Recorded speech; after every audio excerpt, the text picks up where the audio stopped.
Saudara-saudari, marilah kita mendengarkan renungan dengan judul Keluarga Yesus,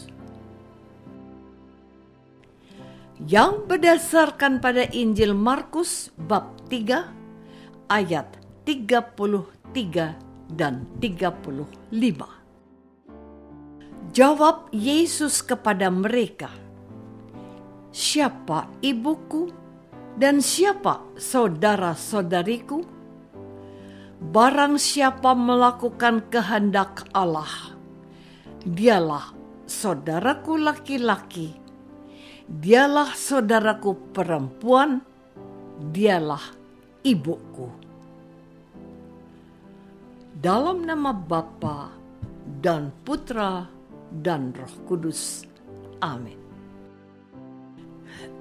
Saudara-saudari terkasih dalam nama Tuhan Yesus Kristus.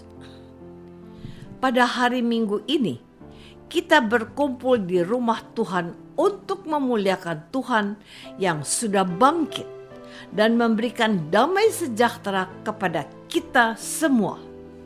Seorang teman berkata kepadaku, "Kita ini sudah biasa ke gereja pada hari Minggu. Namun sepertinya kita tidak saling kenal dan kurang ada komunikasi. Orang datang dan pergi begitu saja. Selesai perayaan Ekaristi, kita langsung berusaha meninggalkan halaman gereja secepatnya. Memang ada beberapa yang sudah saling kenal, saling menyapa, tetapi kebanyakan tidak. Apakah karena umat yang hadir sedemikian banyak sehingga kita tidak sempat bertegur sapa sebagai saudara? Lalu menjadi sedikit relevan kalau Yesus bertanya, "Siapakah ibuku? Siapakah saudara-saudariku?" Mereka itu hanya mereka yang kita kenal saja. Mereka itu adalah orang-orang yang aktif di lingkungan gereja saja. Bukankah kita ini adalah saudara-saudari seiman yang percaya kepada Tuhan Yesus sebagai juru selamat kita? Lalu, di mana salahnya? Saudara-saudari terkasih, ketika Tuhan Yesus sedang mengajar, datanglah ibu dan saudara-saudarinya. Orang banyak memberitahukan kepada Yesus. Kata mereka, "Lihat, ibu dan saudara-saudarimu ada di luar dan berusaha menemui engkau." Orang-orang ini adalah orang yang peduli pada keluarga Yesus, yang ingin menemui dia. Mereka mengingatkan Yesus betapa pentingnya arti ibu dan saudara-saudari itu dalam kehidupan kita. Tapi Yesus balik bertanya kepada mereka, katanya, "Siapa ibuku dan siapa saudara-saudariku?" Ketika orang banyak itu belum sempat menjawab pertanyaannya, sambil melihat orang-orang yang duduk di sekelilingnya itu, Yesus berkata, "Ini ibuku dan saudara-saudariku. Barang siapa melakukan kehendak Allah, dialah saudaraku laki-laki, dialah saudaraku perempuan, dialah ibuku." Setelah itu tidak ada keterangan lain atau sanggahan atau protes dari mereka yang telah mengingatkan Yesus. Guru muda Yesus itu sudah menjelaskan kepada mereka bahwa hubungan kekeluargaan itu tidak boleh disempitkan pada kekerabatan karena hubungan darah semata, keluarga yang benar ditentukan oleh DNA yang baru, yaitu ketaatan pada kehendak Allah.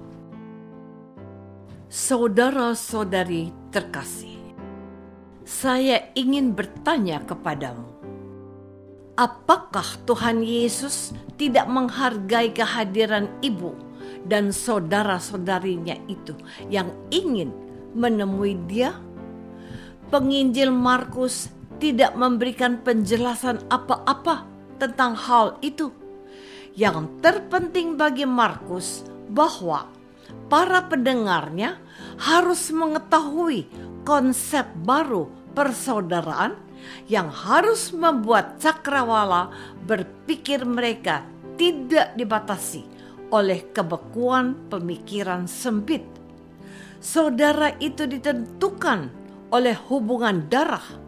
Saya percaya penginjil Markus tidak sedang mengatakan bahwa Yesus tidak menghormati kehadiran keluarga dekatnya itu, melainkan bahwa kehadiran mereka digunakan oleh Yesus sebagai kesempatan untuk menawarkan gagasan baru yang melampaui pemikiran tradisional.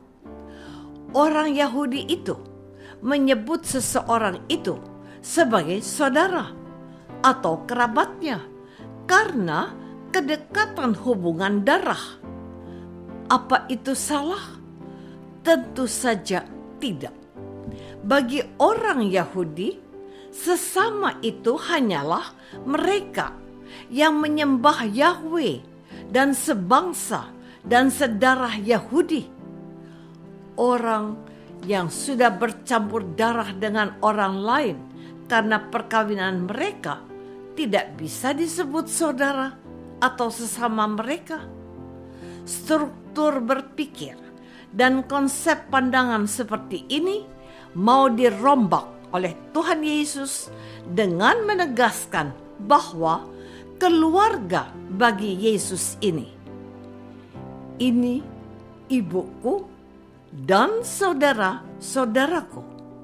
Barang siapa melakukan kehendak Allah, dialah saudaraku laki-laki, dialah saudaraku perempuan, dialah ibuku. Saudara-saudari terkasih, jadi tidak ada yang perlu dipertentangkan bahwa kehadiran ibu dan saudara-saudari Yesus dengan pandangan barunya tentang siapa ibu dan saudara dalam konsep kebaharuan pengajaran Tuhan Yesus. Justru dengan berkata seperti itulah Tuhan Yesus sedang memamerkan kebenaran dan pengakuannya tentang ibu dan saudara-saudari yang sedang ingin menemui dia. Ibu dan saudaranya itu adalah orang-orang yang sudah terbukti setia menaati kehendak Allah. Dengan berkata seperti itu, Tuhan Yesus sesungguh sedang memuliakan Maria, ibunya. Jelas, pandangan Yesus ini mempertegas sikapnya bahwa orang tidak boleh hanya mempedulikan seseorang hanya karena hubungan darah, juga bukan karena mereka adalah orang yang sebangsa dan terjalin karena hubungan kekerabatan, karena satu garis keturunan. Yesus mau semua orang tahu bahwa keluarganya diikat oleh kesamaan gerak langkah, yaitu kepatuhan kepada kehendak Allah yang dikerjakan dengan sungguh-sungguh. Siapa orang yang menjadi sesama bagi orang yang dirampok dalam perjalanan dari Yerusalem ke Yerikho? Orang Samaria yang baik hati, sebab ia melaksanakan kehendak Allah. Mengasihi sesama manusia seperti dirimu sendiri. Itulah yang dikehendaki Yesus kalau orang ingin menjadi ibu atau saudara atau saudarinya. Apakah aku mau menjadi keluarga Yesus karena melaksanakan kehendak Bapanya? Marilah kita berdoa. Bapa yang Maha Baik, memang kami tidak peduli pada orang lain, sekalipun mereka itu adalah orang baik. Bantulah kami menghargai setiap orang yang baik dan melaksanakan kehendak-Mu. Demi Kristus, Tuhan dan pengantara kami. Amin. Semoga kita semua selalu dinaungi dan dibimbing oleh berkat Allah yang Maha Kuasa. Dalam nama Bapa dan Putra dan Roh Kudus. Amin.